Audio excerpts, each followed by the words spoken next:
வணக்கம் தோழர்களே, எல்லாருக்கும் காலை வணக்கம். வருகின்ற டிசம்பர் 21 வந்துட்டு தமிழ்நாடு முழுக்க எஸ்ஐ எக்ஸாம் நடக்குது. இந்த எக்ஸாம் வந்துட்டு எப்படி அந்த 3 மணி நேரம் ஹேண்டில் பண்ணணும் அப்படிங்கிற எனக்கு தெரிஞ்ச சில டிப்ஸ் தான் சொல்கிறேன். உங்களுக்கு யூஸ்ஃபுல்லாக இருக்கும்னு நினைக்கிறேன். அந்த என்னோட எக்ஸ்பீரியன்ஸை ஃபஸ்ட் நான் ஷேர் பண்ணுறேன் உங்களுக்கு. நான் எப்படி எக்ஸாம் அட்டன் பண்ண எக்ஸாம் ஹால் போனேன் அப்படின்னு சொல்கிறேன். ஃபஸ்ட்டு வந்து எக்ஸாம் ஒரு நாளைக்கு முன்னாடி வந்துட்டு நான் வந்துட்டு எதுவுமே படிக்கல. ஆல்ரெடி படித்து வச்சுட்டு ரொம்ப ரிலாக்ஸாக இருந்தேன். காலையில் எழுந்திரிச்சிட்டு எல்லோரும் சேர்ந்து ஃப்ரெண்ட்ஸு எல்லாம் சேர்ந்துட்டு கோவிலுக்கு போயிட்டு சாப்பிட்டு ரிலாக்ஸாக வீட்டுக்கு போயிட்டோம். அப்புறம் நைட்டு சீக்கிரமாக தூங்கிட்டு காலை நேரமே எழுந்திரிச்சு எக்ஸாம் சென்டருக்கு போயாச்சு. ஆனால் எக்ஸாம் சென்டருக்கு போகும்போது வந்துட்டு நானும் என் ஃப்ரெண்ட்லாம் சேர்ந்து காரில் தான் போனோம்.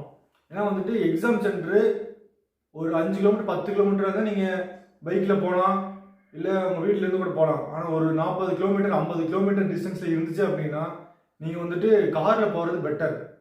ஏன் அப்படின்னா நீங்கள் வந்துட்டு பைக்கில் போகும்போது அலைச்சல் ஏற்பட்டுரும். திடீர்னு என்ன வேணால் நடக்கலாம், டைம் லேட் ஆகலாம். அந்த லேட் ஆகும்போது உங்களுக்கு பதட்டம் உண்டாகும். அந்த பதட்டத்தை தவிர்க்கலாம். ஸோ வந்துட்டு நீங்கள் 50 கிலோமீட்டர் 60 கிலோமீட்டர் இது மாதிரி கொஞ்சம் லாங் டிஸ்டன்ஸாக இருந்துச்சுன்னா ஒரு 5-6 பேர் சேர்ந்து ஒரு கார் வாடகைக்கு எடுத்துகிட்டு போகிறது பெட்டர். அடுத்து நெக்ஸ்ட்டு போகும்போது என்னென்ன ட்ரெஸ்ஸு எப்படி பண்ணணும். ஆல்ரெடி உங்களுக்கு வாங்கியிருப்பீங்க, புது ட்ரெஸ்ஸை வாங்கி போட்டு போயிடாதீங்க. ஆல்ரெடி வாங்க புது ட்ரெஸ் ஒரு டைம் 2 டைம் யூஸ் பண்ண ட்ரெஸ்ஸாக இருந்தால் போட்டால் நல்லது. ஏன்னா புது ட்ரெஸ் போடும்போது உங்களுக்கு ஃபிட்டிங் செட் ஆகாது. அங்கே போயிட்டு கொஞ்சம் செட் ஆகலை, அந்த மாதிரி டைட்டாக இருக்குது லூஸாக இருக்குதுன்னா அந்த சின்ன இது கூட வந்து உங்களுக்கு யோசிக்கிறத வந்துட்டு கம்மி பண்ணிடும். ஸோ புது ட்ரெஸ் போட்டு போங்க. ஒரு 2-3 டைம் போட்ட ட்ரெஸ்ஸாக பார்த்து 4 ட்ரெஸ்ஸாக உங்களுக்கு பிடிச்ச ட்ரெஸ்ஸாக போட்டு போங்க. அதுக்கப்புறம் pen, black ball point pen வந்துட்டு 2 பேனை கொண்டு போயிருங்க. அப்புறம் எல்லாம் வாட்ச் கட்டிட்டு போகலாமான்னு கேட்பீங்க. ஆனால் முன்னாடியே வந்துட்டு செக்கப் இருக்கும். அப்போ வந்துட்டு வாட்செல்லாம் கழுவி வச்சிருவாங்க போலீஸ்காரங்க. அப்புறம் கர்ச்சிப் இருந்தால் கூட எடுத்து காட்டுப்பா அப்படின்னு சொல்லிட்டு கர்ச்சிப்போட செக் பண்ணி வாட்ச் எதுவுமே இல்லாமல் தான் உள்ள அனுப்புவாங்க. அப்புறம் காசு எது எட்டு போயிடுறாங்க எல்லாம் பேக்குள்ள வச்சு டோக்கன் கொடுப்பாங்க, அங்கே வச்சுட்டு போயிடலாம். ஓகே, இப்போ நம்ம எக்ஸாம் ஹால்குள்ளே வந்துட்டோம். நான் வந்து எக்ஸாம் ஹால்குள்ளே வந்துட்டேன். நான் என்ன பண்ணேன், 26/2023 எஸ்ஏ எக்ஸாம் தான் நான் எழுதி பாஸ் பண்ணேன். அந்த எக்ஸாம் எப்படி நான் எழுதுனேன் அப்படின்னு என்னோட எக்ஸ்பீரியன்ஸை நான் உங்களுக்கு ஷேர் பண்ணுறேன். எக்ஸாம் ஹாலுக்குள்ளே போயாச்சு.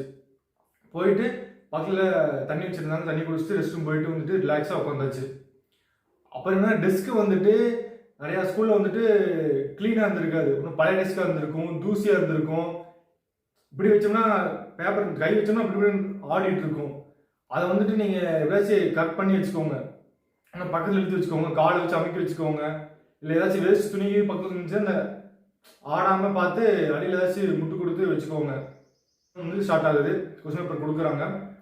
கொடுத்ததுக்கப்புறம் என்ன பண்ணணும்னா ரிலாக்ஸாக ஃபஸ்ட் நீங்கள் ஏதாச்சும் கடவுளை அமைக்கிருச்சுன்னா கடவுளை வேண்டிக்கோங்க. ஃபஸ்ட் நான் கண்ணை மூடிட்டு நெக்ஸ்ட் நல்லா படிச்சிருக்கோம், கண்டிப்பாக நல்லா எழுத முடியும் அப்படின்னு சொல்லி ரிலாக்ஸாக மூச்சு எழுதி விட்டுட்டு டேரெக்டாக பார்ட் பிக்கு போயிட்டேன். பிக்கு போனதுக்கப்புறம் ஒவ்வொரு கொஸ்டினாக பார்த்து ரிலாக்ஸாக மேக்ஸை சால்வ் பண்ணி பொறுமையாக ஒவ்வொன்றா கொஸ்டின் பேப்பர் குடிச்சிட்டு வந்துட்டேன். இந்த 60 கொஸ்டினுமே கம்ப்ளீட்டாக முடிச்சிட்டேன். ஒரு 1.5 மணி நேரம் பக்கம் ஆயிடுச்சு அந்த 60 கொஸ்டின் முடிக்கிறக்கே. 60 கொஸ்டின் முடிச்சுட்டு அப்படியே ஓஎம்ஆர் ஷீட் எடுத்து அந்த 60 கொஸ்டின் ஷேர் பண்ணிட்டேன். ஒரு கொஸ்டின் விடாமல் 60 கொஸ்டின் ஷேர் பண்ணிட்டேன். ஷேர் பண்ணி முடிச்சுட்டு அதுக்கப்புறம் தான் ஜிகேக்கே வந்தேன்.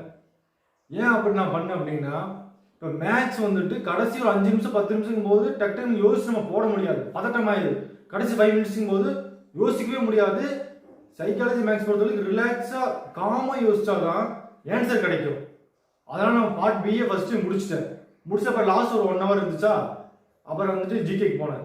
ஜிகே வந்துட்டு நம்ம படிக்க ஒரு முக்கால்வாசி கொஸ்டின் படிச்சுடனே நமக்கு ஆன்சர் தெரியும். இதுக்கான ஆன்சர் அவன் படிச்ச உடனே டக்குன்னு நமக்கு ஃபர்ஸ்ட் எது ஸ்ட்ரைக் ஆகுதோ அதை போட்டுறணும். நம்ம படிச்ச உடனே டக்குன்னு ஆப்ஷனே பார்க்க இந்த ஆன்சர் சொல்லி நம்ம தெரிஞ்ச ஆன்சர் அந்த ஆப்ஷனை தேடி ஓகே இதான் அப்படின்னு சொல்லிட்டு குறிச்சிட்டு வரணும். அப்படின்னு நான் குறிச்சிட்டு வந்தேன். அப்படியே ஜிகே டக்கு படிக்க டக்குன்னு எனக்கு ஆன்சர் தெரிய ஆரம்பிச்சிருச்சு. நிறைய பேருக்கு டைம் பார்த்தா போயிருக்கும். அவங்க என்ன பண்ணியிருப்பாங்க, ஜிகே முடிச்சுட்டு சைக்காலஜி போகும்போது கடைசி எனக்கு தெரிஞ்ச ஆனாலும் நல்லா படித்தாரு, கடைசி ஒரு 10 கொஸ்டின் 15 கொஸ்டின் விட்டுட்டாரு. ஆனால் டைம் இல்லை. ஆனால் ஃபர்ஸ்ட் பார்ட் பிஏ முடிச்சுட்டு அப்புறம் ஜிகே முடிச்சு. கடைசியில் எனக்கு டைம் பார்த்தா இருந்துச்சு, கடைசி 5 நிமிஷம் அப்படிங்கும்போது ஒரு 3-4 கொஸ்டின் இருந்துச்சு. டக்குன்னு ஜிகேல என்ன பண்ணேன், சீக்கிரம் வர அது கொஸ்டின் படிச்சோன்னு டக்குன்னு மைண்டில் என்ன ஸ்ட்ரைக் ஆகுது, ஃபர்ஸ்ட் நம்ம மைண்டில் என்ன ஸ்ட்ரைக் ஆகுது ஆன்சரா, 4 ஆப்ஷன் பார்ப்பீங்க, டக்குன்னு படிச்சு இதுதான் நமக்கு ஞாபகம் வரும். அதுதான் ஆன்சர். ஸ்ட்ரைட்டாக வந்து டக்கு டக்குன்னு ஒரு 2 கொஸ்டின் ஸ்ட்ரைட்டாக டக்கு டக்குன்னு குறிச்சிட்டு வந்தேன். பார்த்தா கரெக்டான ஆன்சர். இந்த மாதிரி பண்ணுங்க. இது வந்து என்னோட எக்ஸ்பீரியன்ஸு. இது உங்களுக்கு யூஸ்ஃபுல்லாக இருந்துச்சுன்னா, இல்லை இந்த என்னோட மெத்தட் உங்களுக்கு சூட் ஆச்சுன்னா நீங்கள் இந்த எக்ஸாமில் அப்ளை பண்ணலாம். அடுத்து எக்ஸாம் முடிஞ்சு அப்புறம் சாப்பிட வெளியே விட்டாங்க. அவங்க பக்கத்துலேயே சாப்பாடு 40 ரூபா சொல்லி போட்டு லெமன் சாப்பாடு, தக்காளி சாப்பாடுலாம் உள்ளுக்குள்ளேயே கொடுத்தாங்க. வாங்கி சாப்பிட்டு அப்புறம் திரும்ப அடுத்த மத்தியானம் தமிழ் எக்ஸாம் ஸ்டார்ட் ஆயிடுச்சு. அந்த தமிழ் எக்ஸாமுக்கே நல்லா எழுதாத ஒரு 2-3 பேர் என்னோட எக்ஸாம் ஹாலில் வரல. அது மாதிரி 100 கொஸ்டின். அப்புறம் டைம் நமக்கு பொறுமையாக இருக்கும். பொறுமையாக யோசிச்சு தமிழ் நம்மளுக்கு 40 கொஸ்டின் கரெக்டாக போட்டால் போதும், ஈஸியாக போட்டுடலாம். அப்புறம் வந்துட்டு இந்த S A exam first main paper எழுதும்போது என்ன பண்ணுறாங்க, நிறைய பேர் எனக்கு தெரிஞ்ச ஒரு அண்ணா என்ன பண்ணுறாரு, ஃபஸ்ட்டு தோணுனதை கொஸ்டின் பேப்பர் குறிச்சிடுறாரு. குறிச்சிட்டு அப்புறம் போயிட்டு செகண்ட் டைம் படிக்கும்போது ஓகே இதுவா அதுவா அப்படின்னு கன்ஃபியூஸ் ஏற்படுது. இது நீங்கள் என்ன பண்ணணும் அப்படின்னா, மேக்ஸிமம் 90% ஃபஸ்ட்டு என்ன ஆப்ஷன் உங்களுக்கு தோணுதோ அதுதான் ஆன்சர் கரெக்டாக இருக்கும். ஆனால் ஃபஸ்ட்டு என்ன தோணுதோ டக்குனு கொஸ்டின் பேப்பர் குறிச்சிட்டு ஒரு புள்ளி வச்சுட்டு அப்படி ஓஎம்ஆல ஷேர் பண்ணிடுங்க. ஏன்னா இந்த மாதிரி ஒரு பீப்புள்ஸ் இருப்பாங்க, ஃபர்ஸ்ட் டைம் கரெக்டாக குறிச்சிட்டு அப்புறம் செகண்ட் டைம் யோசிக்கும் போது மாற்றி போட்டுருவாங்க. இது வந்து கன்ஃபியூஸ் ஆகி மாற்றி போட்டுருவாங்க. ஸோ அவங்களுக்கு இதை கரெக்ட். ஃபர்ஸ்ட் நீங்கள் யோசிச்சு என்ன ஸ்ட்ரைக் ஆகுது, இதை ஆன்சர் தோணுன்னு கொஸ்டின் பேப்பர் ஒரு டாட்டு ஓஎம்ஆல ஷேர் பண்ணிடுங்க. அவ்வளோதான், அந்த கொஸ்டின் முடிஞ்சிச்சு. அது செகண்ட் டைம் நீங்கள் தெரியாத கொஸ்டின் படிக்கும் போது அந்த கொஸ்டின் படிக்க மாட்டீங்க, ஏன்னா ஓஎம்ஆர் நம்ம குறிச்சு முடிச்சிட்டோம். ஸோ அடுத்த கொஸ்டின் போயிடுவீங்க. ஸோ இந்த மாதிரி அப்ளை பண்ணுங்க. ஸோ ஒவ்வொருத்தருக்கும் ஒவ்வொரு மெத்தட் இருக்கும். எனக்கு தெரிஞ்ச வச்சு நான் ஃபஸ்ட்டு சைக்காலஜி முடிச்சுட்டு பார்ட் பிஏ முடிச்சுட்டு அதுக்கப்புறம் பார்ட் ஏ நான் பண்ணேன். உங்களுக்கு அது யூஸ்ஃபுல்லாக இருந்தால் பண்ணுங்க. அப்புறம் ஓஎம்ஆர் குறிக்கிற மெத்தடு, ஒவ்வொருத்தங்க இந்த ஓஎம்ஆர் வந்துட்டு ஒரு 10 கொஸ்டினுக்காக குறிச்சிக்கலாம் அப்படின்னு சொல்லிட்டு வச்சுருப்பாங்க. அவங்க என்ன பண்ணுவாங்க, ஆல்ரெடி ப்ராக்டிஸ் பண்ணி மிஸ்டேக் பண்ணால் ஓகே. அப்படி இல்லைன்னா என்ன பண்ணுவாங்க, ஒரு கொஸ்டினுக்கு 10 குறிச்சிட்டு ஒரு கொஸ்டினுக்கு குடிக்கிறப்ப அடுத்த கொஸ்டினுக்கு ஆப்ஷன் பி மாற்றி குறிச்சிருவாங்க. அப்புறம் டக்குன்னு ஒரு 4 கொஸ்டின் குறிச்சிருவாங்க. அதுக்கப்புறம் தான் பார்ப்பாங்க, அப்புறம் ஒரு 5-6 கொஸ்டின் தப்பாகி போயிடும். இந்த மாதிரி எனக்கு தெரிஞ்சவங்க இந்த மாதிரி மிஸ்டேக் பண்ணாரு. இந்த மிஸ்டேக்கு தயவுசெய்து நீங்கள் பண்ணிடாதீங்க. அதனால் இந்த மாதிரி மிஸ்டேக் பண்ணுறவங்க ஒரு கொஸ்டின் இங்கே கொஸ்டின் பேப்பர் படிச்சுட்டு அதை புள்ளி வச்சுட்டு அப்படியே ஓஎம்ஆர் ஷேர் பண்ணிடுங்க. அப்படி பண்ணிட்டு வந்தீங்கன்னா இந்த மிஸ்டேக் வந்துட்டு நீங்கள் தவிர்த்தரலாம். கொஸ்டின் ஃபஸ்ட்டு பார்க்கும்போது நீங்கள் வந்துட்டு ஒரு 20 கொஸ்டின் தெரியாத கொஸ்டின் அசால்ட்டாக விடலாம், 20 கொஸ்டின் விட்டுடலாம். நீங்கள் வந்துட்டு கண்டிப்பாக இவ்வளோ போடணுன்ட்டு அந்த ப்ரெஷரோடு போயிட்டு ஒரு கொஸ்டின் தெரியலன்னு ஐயோ கொஸ்டின் தெரியலையே அப்படின்னு அதே கொஸ்டினில் யோசிச்சுட்டு டைமை வேஸ்ட் பண்ணிடக்கூடாது. நிறைய பேர் இந்த மிஸ்டேக் பண்ணிடுறீங்க. ஒரு கொஸ்டின் படிக்கிறோமா, ஆன்சர் தெரிஞ்சா போடுறோம், கொஸ்டின் படிக்கிறோமா லைட்டாக யோசிச்சா போட முடியுமா, லைட்டாக யோசிச்சு டக்குன்னு போடுறோம், ஒரு நிமிஷத்துக்கு ஒரு கொஸ்டின் முடிச்சிடும், டக்குன்னு முடிச்சு ஸ்டார்ட் பண்ணிடுறோம். அது கொஸ்டின் வருமா, சுத்தமாக தெரியலையா, ரொம்ப நேரம் டைம் ஆகுமா அப்படின்னா அந்த கொஸ்டினை ஸ்கிப் பண்ணிட்டு அடுத்த கொஸ்டின் போயிடணும். அந்த 20 கொஸ்டின் விரல விட்டு எண்ணிக்கலாம். ஒரு 20 கொஸ்டின் நம்ம வந்துட்டு நமக்கு தெரியாதுன்னா பரவாயில்ல, கடைசியில் பின்னாடி யோசிச்சு போட்டுக்கலாம் அப்படின்னு சொல்லிட்டு 20 கொஸ்டின் விட்டுட்டு அடுத்த கொஸ்டின் போயிட்டே இருக்கணும். தெரியாத கொஸ்டினுக்கு ரொம்ப நேரம் இது பண்ணி டைம் வேஸ்ட் பண்ணிடக்கூடாது. அந்த மாதிரி தெரியாத கொஸ்டின் ரொம்ப நேரம் யோசிச்சு போடுவீங்க, அது தப்பாக தான் போடுவீங்க. கரெக்டாக போட்டாலும் ஓகே, ஆனால் அந்த ஒரு கொஸ்டினுக்கு இருக்கிற டைமு நீங்கள் 4-5 கொஸ்டினுக்கு எக்ஸப்ட் அந்த டைம் எடுத்துறீங்க. அப்புறம் கடைசி ½ அன் ஹவர், கடைசி 10 மினிட்ஸ் 5 மினிட்ஸ் சொல்லும்போது உங்களுக்கு இன்னும் ஒரு 30 கொஸ்டின் இருக்கும். அப்படியே பதட்டம் இன்க்ரீஸ் ஆகும். தெரிஞ்ச கொஸ்டின் கூட ஆன்சர் போட முடியாது, கை நடுக்க ஆரம்பிச்சிடும். எனக்கு தெரிஞ்சவங்க ரொம்ப அந்த பதட்டத்தில் இதுதான லைஃப் அப்படின்னு போனதுக்கப்புறம் ரொம்ப பதட்டமாயிதாமா அவருக்கு. பதட்டமாகி கையில் வைக்க ஆரம்பிச்சிருச்சு. இந்த மாதிரி பதட்டத்தை குறைவு பண்ணுங்க. பயம் இல்லாமல் ரிலாக்ஸாக போனாவே கண்டிப்பாக நம்ம எக்ஸாம் கிளியர் பண்ண முடியும். அது ஒன்றும் இல்லாத எக்ஸாம் கிடையாது. நீங்கள் நல்லா படிச்சிருப்பீங்க, 3 வருஷம் படிச்சிருப்பீங்க, நீங்கள் எல்லாமே ஆன்சர் தெரியும். அந்த டைமில் நீங்கள் பொறுமையாக யோசிச்சு எக்ஸாம் எழுதுனா கண்டிப்பாக உங்களால் முடியும், எக்ஸாம் கிளியர் பண்ண முடியும். அந்த 3 மணி நேரங்கிறது தான் நம்ம லைஃப்பை தீர்மானிக்கிற ஒரு மணி நேரம். அந்த டைமில் நம்ம எப்படி யோசிக்கிறோம், எப்படி ரிலாக்ஸாக இருக்கும் அப்படிங்கிற பொறுத்த அந்த டைமில் வந்து வேறு எதுவும் வரக்கூடாது. உடனே சொல்கிறாரு அந்த டைமில் தான் தம்பி வீட்டில் வந்துட்டு எவ்வளோ நம்புறாங்க, மற்றவங்க என்ன சொல்கிறாங்க அப்படிங்கிற அந்த ப்ரெஷரெல்லாம் அவருக்கு அப்போ தான் ஞாபகம் வருது. அது முன்னாடியே ஞாபகம் வந்து நல்லா படிச்சிருப்பாரு. அந்த டைமில் எதுவுமே யோசிக்கக்கூடாது, எக்ஸாம் நல்லா பண்ணணும், எக்ஸாம் மட்டும்தான், வேறு எந்த தாட்டும் வரக்கூடாது. இந்த கொஸ்டின் படிக்கிறோமா அப்படி யோசிக்கணும், எப்போ படித்தோம், ஆன்சர் இதோ ஆப்ஷன் ஸ்கிப் பண்ணிவிட்டு 2 யோசிக்கணும், ஓகே அப்போ இதுதான் அப்படின்னு போட்டு கொஸ்டினை மட்டும் யோசிக்க, வேறு எதுவுமே யோசிக்கக்கூடாது. அப்புறம் முக்கியமாக பக்கத்தில் என்ன பண்ணுறான் அப்படின்னு திரும்பி பார்த்துடக்கூடாது.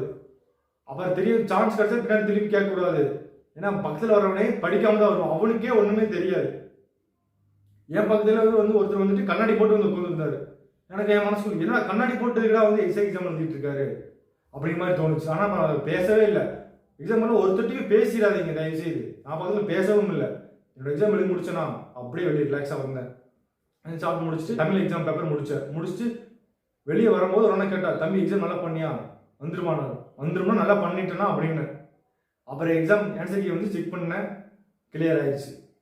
ஸோ நீங்கள் உங்களோட இதில் வந்து கான்ஃபிடண்ட்டாக கொஸ்டின் ஷேர் பண்ணுங்க. நான் சொன்ன மிஸ்டேக்கெல்லாம் பண்ணிடாதீங்க. இதுக்கு தான் வந்துட்டு டெஸ்ட் ப்ராக்டிஸ் போட்டு பார்க்கறது.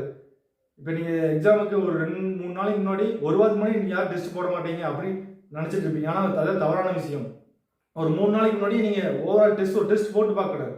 ஏன்னா எக்ஸாம் பக்கத்தில் வரும்போது உங்களுக்கு பதட்டம் அதிகமாக இருக்குது. அந்த பதட்டத்தை குறைய பண்ணுறதுக்கு அந்த டெஸ்ட் பேட்ச் ஃபுல் டெஸ்ட் நீங்கள் போட்டு பார்க்கும்போது ஓகே தெரிஞ்ச விஷயம் ஞாபகம் வருதா, இல்லை பதட்டத்தில் மறக்கிறோமா, ஓஎம்ஆர் கரெக்டாக ஸ்டார்ட் பண்ணுறோமா, இல்லை அதில் மிஸ்டேக் பண்ணுறோமா அப்படிங்கிற மாதிரி. ஓஎம்ஆர் மட்டும் ஒரு மிஸ்டேக் கூட பண்ணிடவே கூடாது. அது தெளிவாக பொறுமையாக ரிலாக்ஸாக போட்டிங்கன்னாவே போதும். எக்ஸாம் கண்டிப்பாக நீங்கள் கிளியர் பண்ணிடுவீங்க. ஏன்னா எல்லாருக்குமே அந்த நாலேஜ் இருக்குது, நல்லா படிச்சிருக்கீங்க. அதை கரெக்டாக அந்த டைமில் வெளியே கொண்டு வந்து பொறுமையாக ரிலாக்ஸாக போட்டால் போதும், நீங்கள் எக்ஸாம் பாஸ். எல்லாருக்கும் ஆல் தி பெஸ்ட். எக்ஸாம் நல்லா பண்ணுங்கள். பாய் தோழர்களே, நன்றி, வணக்கம்.